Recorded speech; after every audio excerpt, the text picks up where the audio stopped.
minutes. And Thank you. maybe we can answer this in response to another senator. Senator Reid. Thank you very much, Senator Murkowski. And I want to thank you, Madam Secretary, for visiting the Blackstone River Valley National Historic Park last summer.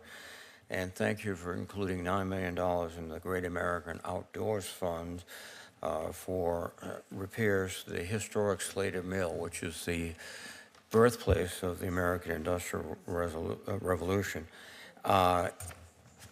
It's something that's going to make a great deal of difference, so many thanks.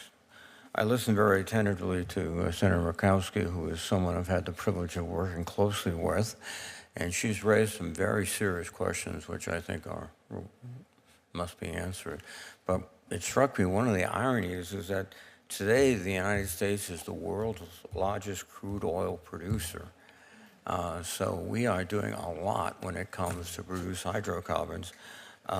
And new drilling was in 2023, 2,100 new oil and gas wells on public lands. That's a 29% increase from 2021. And there are 7,300 permits to drill on public and native lands that have not even been used yet. So we're in a very interesting situation. We've overtaken Qatar as the largest exporter of liquefied natural gas. And by the way, profits have almost tripled for the 10 biggest producers of oil and gas. So we're at a moment where we have to make a shift, I believe, to a green energy economy. But at the same time, we're not trying to suppress the oil and gas industry. In fact, they've never had it so good. And that's a very difficult and delicate balance that you and the president have to perform. And I wonder if you have any comments on that general topic. Thank you very much, Senator. And yes, you're right. Companies have over 7,300 approved drilling permits on federal and Indian lands that they aren't using. Onshore, nearly 11 million acres under lease that are not producing, roughly half of all federal lands that are under lease. And offshore, nearly 10 million acres under lease that are not producing, and that's over 75% of all offshore federal lands that aren't producing. Yes, since President Biden has been in office, those applications for permits to drill have moved forward through our career staff. They're very dedicated to their jobs. And yes, it's undeniable that oil production is currently at an all-time high on our public lands. And yes, thank you also for recognizing the need for us to transition to a clean energy future. We believe very strongly that that will benefit many Americans and work to lower costs for them as well. No,